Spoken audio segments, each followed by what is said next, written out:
So let's just go ahead and get started. Thanks everyone for attending.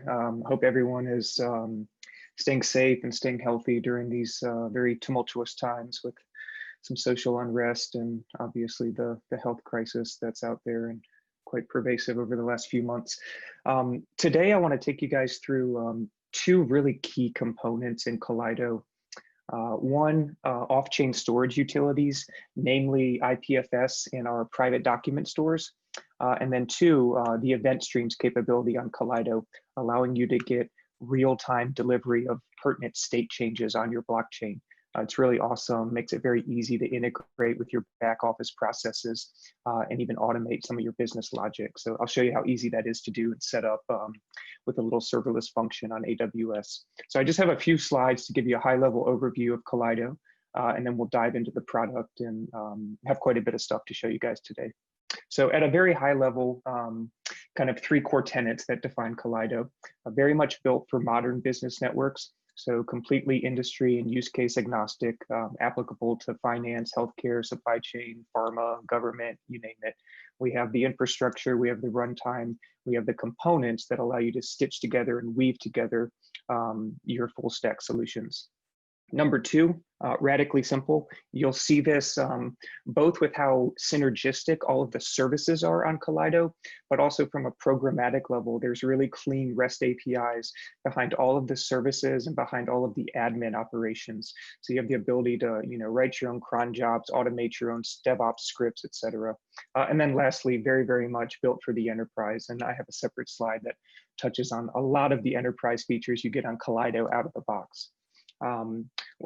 Sort of the way we've approached Kaleido is trying to flatten the curve, from a technology standpoint. So making it very easy to wrap your heads around, these new cryptographic primitives, P2P messaging, smart contracts, etc., and easily get to the pilot and the production phases where you can really see value and you can really see gains financially, and from a time standpoint. Within your business and within your industry. So giving you the confidence to do shared IT, to do rolling upgrades, and then actually take this into true production across the globe, running transactions at scale. And just to give you an idea, we have a really, really diverse set of customers and clients running in production on Kaleido here. So we can see this spans, huge financial institutions, energy majors, huge brands and retailers, and even some government entities as well. Super quickly, just on the enterprise bullet points, you can see that Kaleido is ISO 27K certified. We have some really awesome and really flexible key management techniques. We've touched on these in some past Tech Tuesdays, but one, just to give you an idea, is the ability to have your private Ethereum keys held in a cloud HSM and still incorporate and leverage our REST APIs and our Kaleido Easy button for transaction submission. We have X509 certificates and PKI enterprise identity woven into the product, 24/7 support, SLAs, and all sorts of rich integrations with your existing cloud estates, key management, log streams, backups, events, which I'll show you today, and many, many more. And then the last thing I just want to touch on, kind of going hand in hand with, the curve, POC, pilot to production.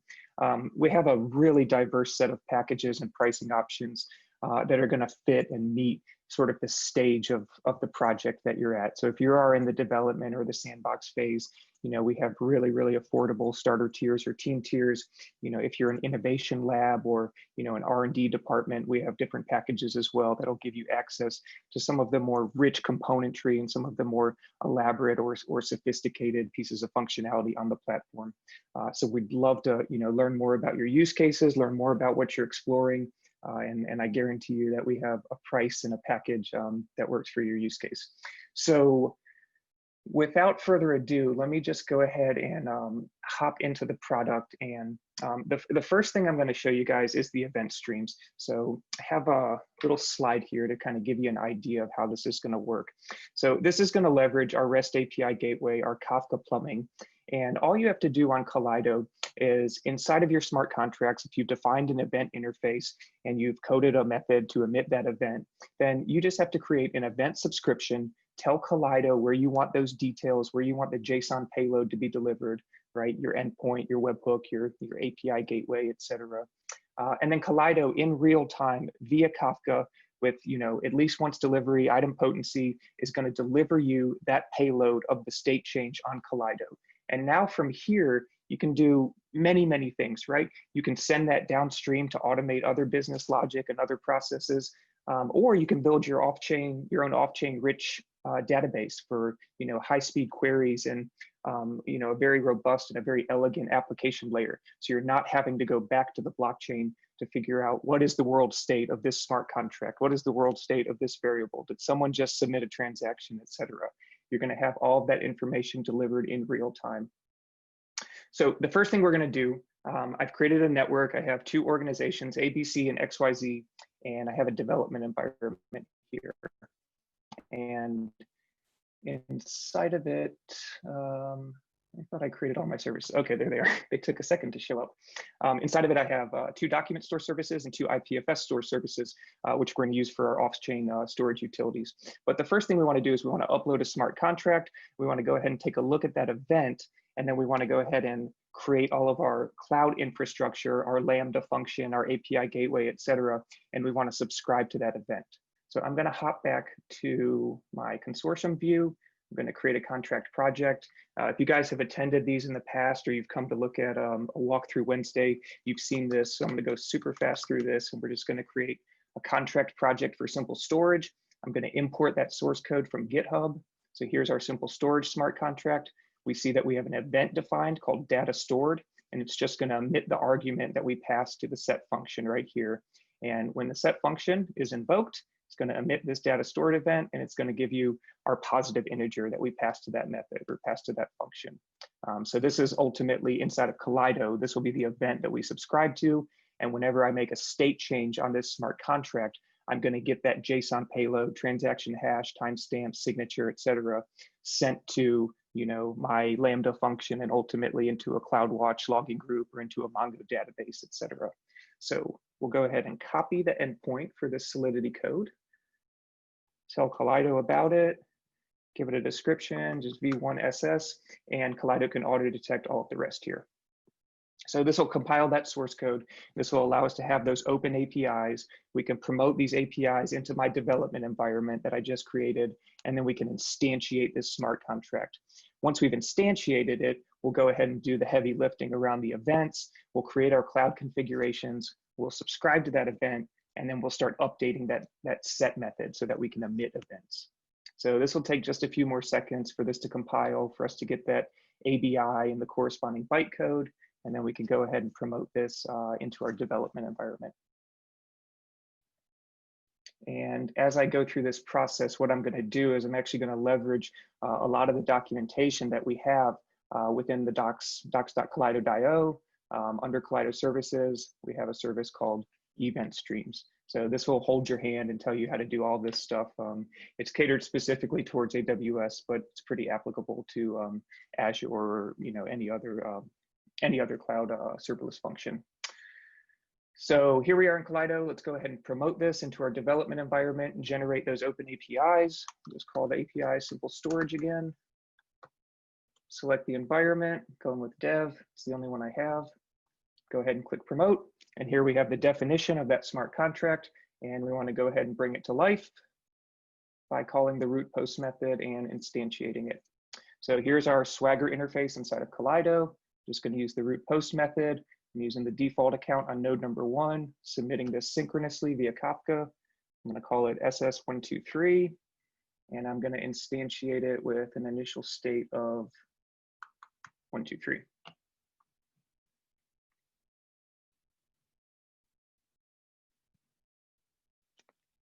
So this will take those APIs and it'll turn it into an instance of those APIs, an actual on-chain smart contract that we can interact with. And again, we've touched on this ad nauseum in the past, so I'm not gonna go very deep into smart contract management or any of these features. But this is essentially just the REST API gateway that Kaleido gives you, meaning you don't have to use client libraries, you don't have to use thick SDKs or any of the Ethereum APIs for that matter. So here's our contract instance, and we'll come back to this in a few minutes once we've created kind of our cloud utilities, our Lambda function, and our corresponding gateway or our API that we can talk to. Okay, so next, what I'm going to do, drag over this tab right here, and we're going to go into the AWS portal. And the first thing we need to do is we need to create a function. So we're going to go into the Lambda service, and we're going to create a new function. Call it example Kaleido. Can I spell that right? Kaleido streams. Choose the permissions, and we're just going to do the basic Lambda permissions that allow these logs to be pumped into CloudWatch. And that's where we'll be able to see that JSON payload that's emitted by Kaleido, and we'll be able to see, the relevant state changes. So I'm going to go ahead and create this function. I'm going to grab a piece of boilerplate code from our Kaleido docs right here, and this is just going to stringify the JSON that Kaleido delivers. So I'll take the placeholder code, I'll overwrite it with the code in our documentation. We'll go ahead and save that. And then we need to add a trigger. We need to create a REST API to expose this function that we've just created, right? Kaleido needs an endpoint to call, so we're going to go ahead and create that now.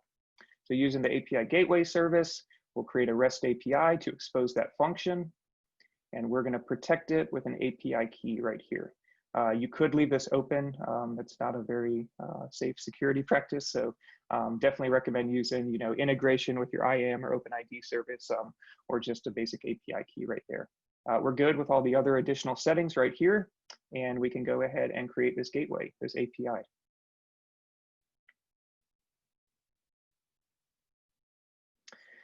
So this is what Kaleido cares about right here. Kaleido cares about that webhook, the endpoint, and it cares about the security. So now we can go back into the Kaleido console and we'll create a subscription. So first I'm going to copy the link address to my API. I'm going to go into node number 1. I'm going to connect to my node. We have our 2 classic doors. We can go through the native JSON RPC door where we could use Web3 JavaScript or Truffle, or we can go through our REST API gateway door. I should also note I'm using the classic Kaleido console, not our version 2 or next generation console. There are a few core services that haven't quite been migrated over. Those will be arriving here by the end of the week or by the end of next week. Namely, what you're seeing is a lot of these B2B communications, document stores, app to apps, and event streams. So as a result, I'm using the classic Kaleido console. But when we do the actual full stack demo here at the end, I'll hop into the new version and we can take a look at some of the data and some of the metrics. Okay, so inside of the node right here, we're going to use the event streams tab and we're going to add a new event stream. So first we want to give it that webhook, right? This is that gateway API endpoint that we got right here, okay?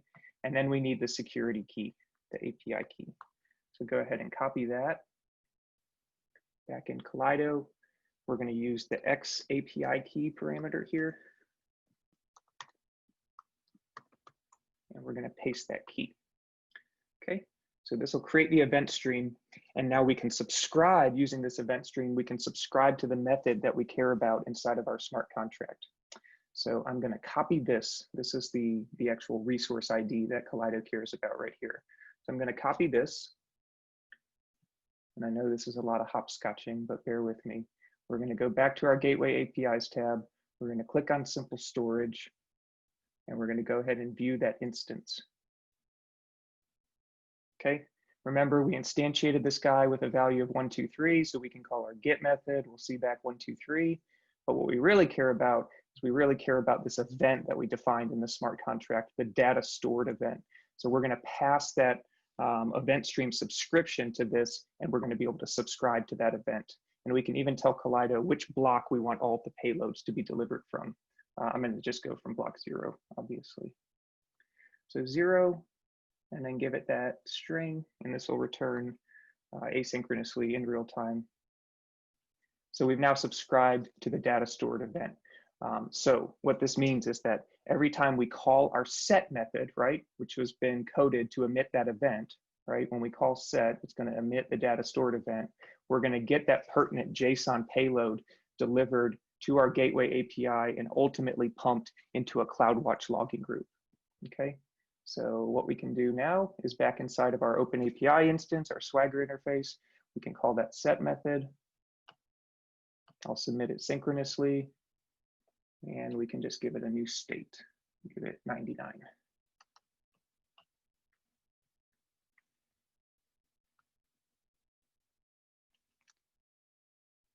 So this is geth POA. It'll return in about 5 seconds when that transaction is fully executed. And now if I didn't screw anything up inside of AWS and inside of CloudWatch, we should see fully delivered that event payload. So go to the monitoring tab of our function, click the view logs and CloudWatch option.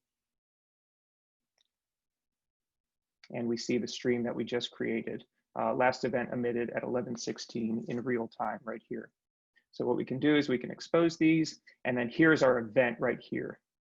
So we see the block number, we see the transaction hash, and specifically, we see the argument that we passed to that method, 99. This is actually quite a nice feature inside of CloudWatch. This is updating in real time, so we can go back into our Swagger. We can call this set method again. Give it a different value. Give it 9 for the date, I suppose. Invoke that again, and then we'll be able to see inside of CloudWatch this automatic update, this event that's going to be delivered in real time here. So that transaction went through, and we can just see this dynamic updating, this automatic retry here. So I think this will take 2 or 3 goes at it, and then we'll see that new argument of 9 passed in. So there we go, saw that in real time, and there's the new argument. So again, this can be used to create your own Mongo database, your own rich off-chain query layer. This can be integrated downstream with your existing business processes. You have a huge, rich set of functionality here available right at your fingertips, and you don't have to go to the blockchain layer to get any of this information anymore. So this is really, really powerful. And I'll show you how this works in the scope of an actual fully fledged DApp, decentralized application. Okay, so that's the AWS piece. Now I'll hop back into Kaleido. I should also mention, if there's any questions, just go ahead and throw them into the chat. We can address those in real time. So back into Kaleido, we're going to take a look at our 2 storage utilities first. So the first one is going to be Document Store, and Document Store is really, really powerful. It has the ability to integrate with existing private storage utilities. So it can integrate directly with your existing AWS S3 buckets or Azure Blob containers, and Kaleido will mirror the existence of those files. They're not going to be persisted onto a Kaleido server, but Kaleido is going to show you the presence of those files. And using our plumbing, using all of that Kafka connection tiers that we have, you can securely submit and transfer these documents to other participants in your network. So this is going to use asymmetric cryptography, sign verify logic, compression, sharding, enveloping. So many things happen under the covers when you transfer a document. But the idea is that it's ultimately going to be encrypted with the counterparty's public certificate, meaning that they will be the only entity in the network that can properly decrypt that payload and make sense of it. It may be interesting for folks if you are intrigued by the architecture and how this works and the asymmetric cryptography, to take a look at the docs and the architecture for Document Store and just get an idea of how many different things are actually happening under the covers. It's quite astonishing how seamlessly it works. But if we look here about all of the asymmetric cryptography, all of the signing, all of the hashing, actually using the counterpart's public certificate to encrypt a symmetric key that actually encrypts the data, and then sending that symmetric key along with those shards and those payloads. It's really quite astonishing. So amazing how simple something can look on the surface, and how complicated it can actually be at the plumbing layer. So I just wanted to give some context for that as I go and show this. It's not as simple as it might seem on the surface, but it's very, very powerful, and it's top of the tier for enterprise security as well. So I've already uploaded a document. This can be anything, right? This could be contracts, this could be certifications, this could be any pertinent private data that is either too large to be referenced on the blockchain or needs to be kept private between a subset of participants. A lot of different flexible implementations of the Document Store service here. One thing also to touch on basically before we actually do a transfer is that those certificates that are going to be used for that asymmetric encryption, those live as key value pairs within our on-chain identity registry. So here we can see our 2 memberships, organization ABC and organization XYZ, each of whom has a Document Store instance and an inbox or a destination in our nomenclature. And underneath these organizational identities, these X509 certificates, we have key value pairs. So what you're seeing here is you're seeing the destination for ABC for that document store, and beneath it is the certificate corresponding to that destination. So what we're going to do is we're actually going to send a document from ABC to XYZ, and what we'll be doing here is we'll be encrypting. We'll actually be encrypting a symmetric key that encrypts, the entire payload. But we'll be using this certificate to do that asymmetric encryption right here. This is the counterparty certificate, and he is the only one that has the private key that could do that reverse cryptography. So this is another important piece, another important service that works in tandem with document store. It is a prerequisite, it's a mandate. You have to have these certificates. This is the exact same for our app-to-app messaging service as well. So back in the environment, we'll just go ahead and click on ABC instance, and I'm going to upload a new document. Select a file. I'll do another piece of artwork, a Basquiat painting. So we'll upload this guy. And then we can just use this to transfer it. This probably goes without saying, but as I mentioned on the slides, every single piece of functionality in Kaleido, there is either an administrative or service API underneath it. So this can very, very easily be done programmatically. If you go into the document store documentation, that's a bit of alliteration there. We actually have a library of code snippets showing you how to do every single thing that you might be concerned with, whether it's uploading, downloading, transfer, or having those socket IO connections to know about, when you have pending deliveries or when something has been sent to you. So this is a very, very useful public-facing GitHub repository, perfect for developers or programmers that want to leverage this service here. I see there's a few comments in the chat. I'll grab those here in just a second. So I'm going to go ahead and just use this send button right here. I'm going to choose the counterparty, XYZ. I'm going to choose their destination. I've created one for each, which we saw in the OnChain registry, and I'm just going to send that document. And we'll see an update in real time once it's gone from sent to received, and that acknowledgement has been returned. The verification of that receipt is returned back to this counterparty. Okay, so that is document store at a very, very 101 high level. We can go into XYZ, click on the received folder, and we see the existence, of our Dali painting and the Basquiat painting, which I just sent. We also see the hashes are automatically calculated.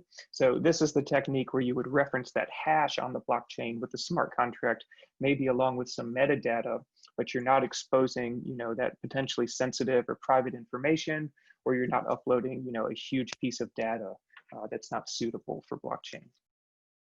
So the last feature I just want to show you guys is IPFS. It's a similar storage utility. One thing with IPFS though is that everyone has access to that data. If they know the hash and it's not, symmetrically encrypted before it's uploaded, anyone will be able to retrieve that data.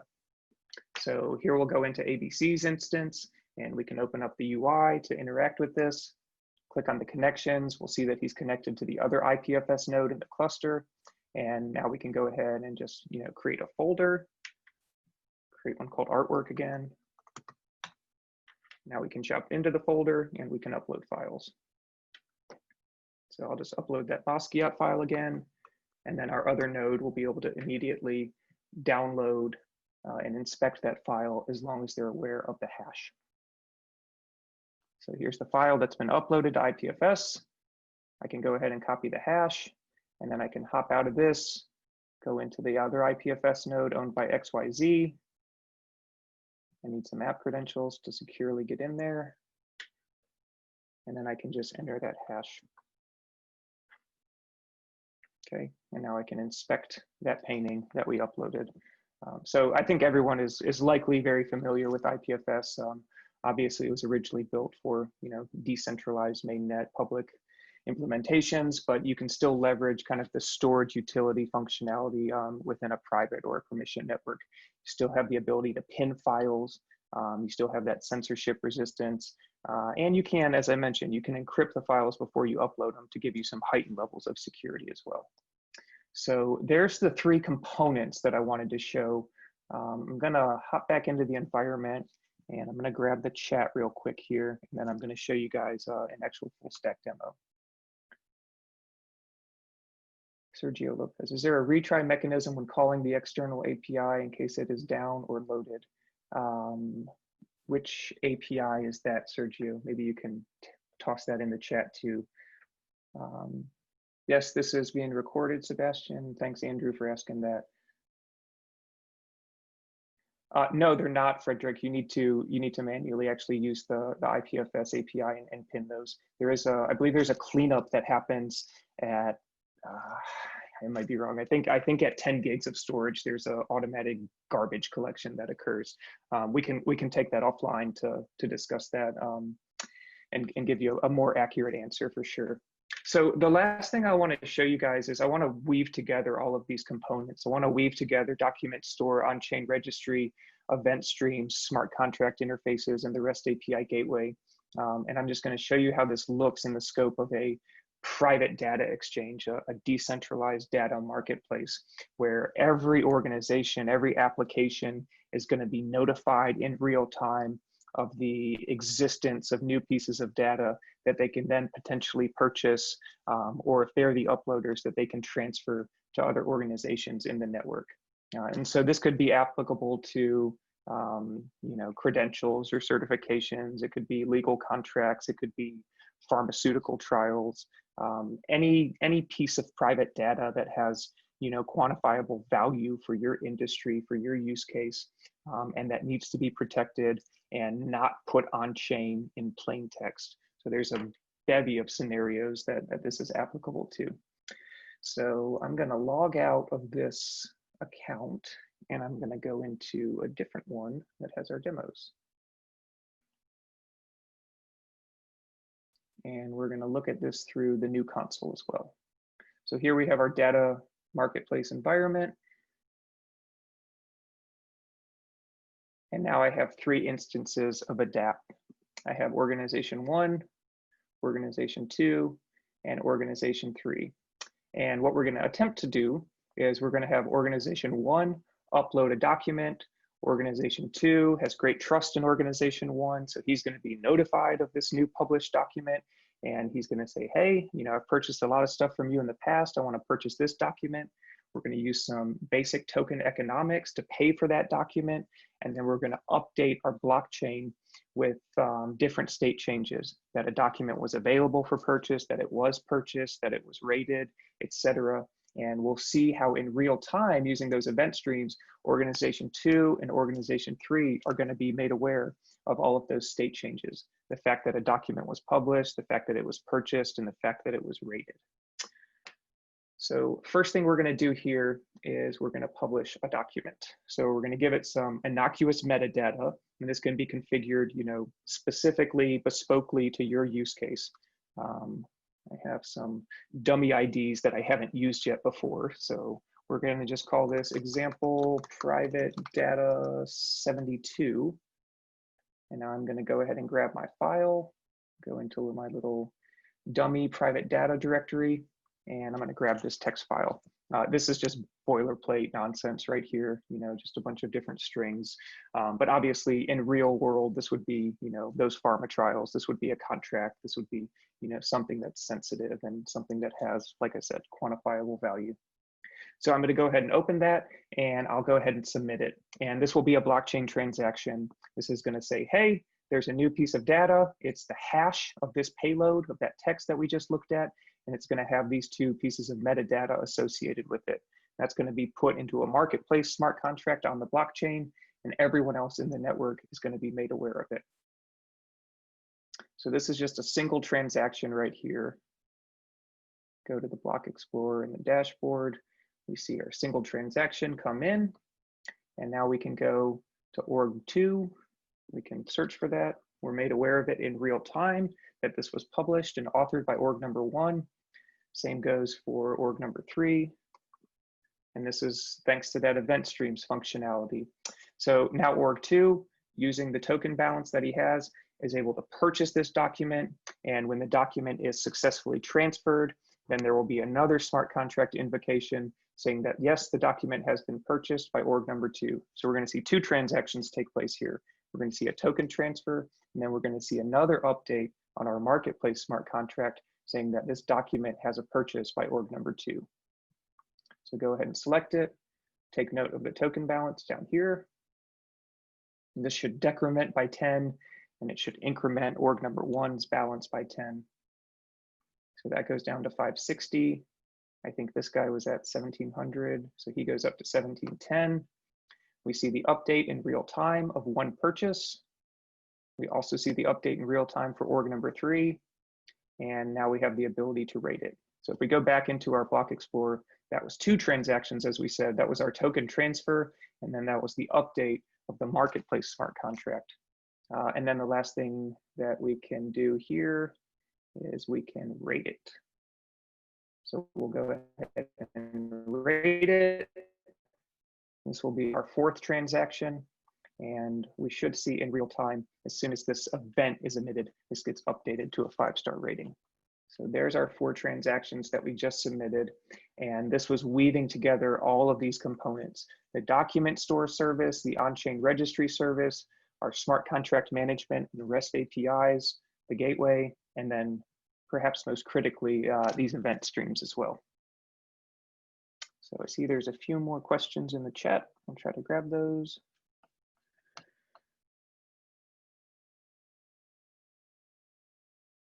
Oh yeah, it's a great question, Sergio. Yeah, so that automatic retry logic is built into the Kafka tier, the Kafka tier. So you're going to get guaranteed at least once delivery inside of that layer right here. So you have that logic built into the delivery.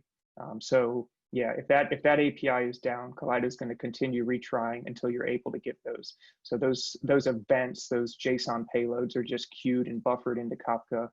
And then they're going to be delivered once that API is callable again. It's a really good question.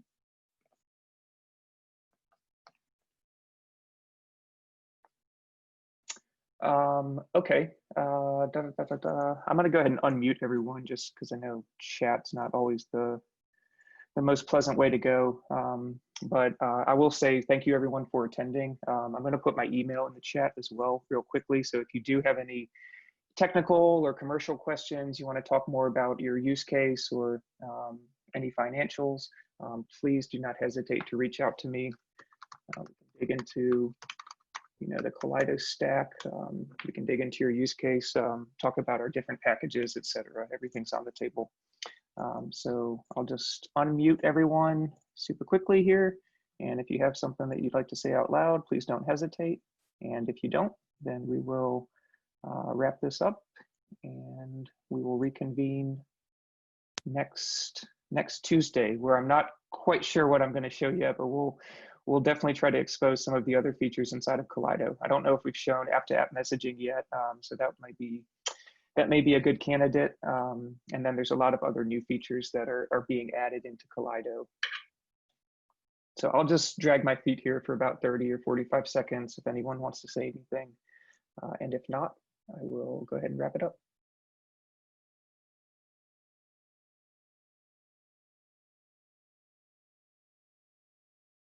Yeah, so the purchase, 2 things happen.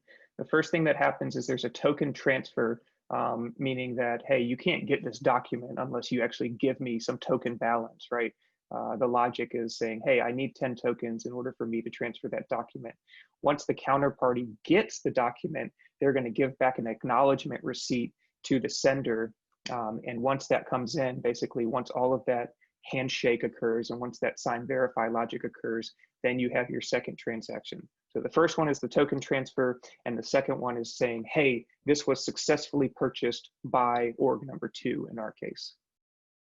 Basically, org number 2 acknowledging that he successfully received that document. And then the rating is just a single transaction.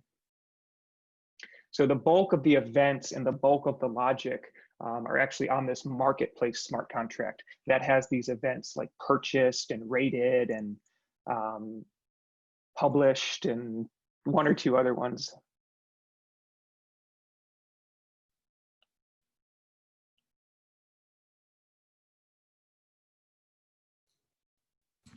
Sorry, I think I can speak now. Can you hear me? Okay, the question is, but the second one is created from the smart contract, right? Yeah, there's basically mandates, right? First, the tokens need to be successfully transferred, right?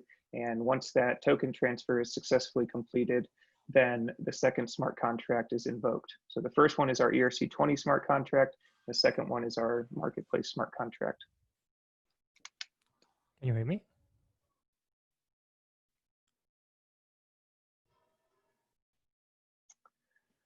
All right, so it looks like there is a request for app-to-app messaging next week. We can definitely put that on the docket. It's a very, very easy one to show. It follows the same flow as document store. Obviously, it's not dealing with huge payloads. This is something we would use in a financial use case or just, an acknowledgement or a ping. But those payloads are also asymmetrically encrypted and transferred via Kafka via that same plumbing layer. All right, well, thanks everyone for attending. I'll give you 23 minutes back of your Tuesday.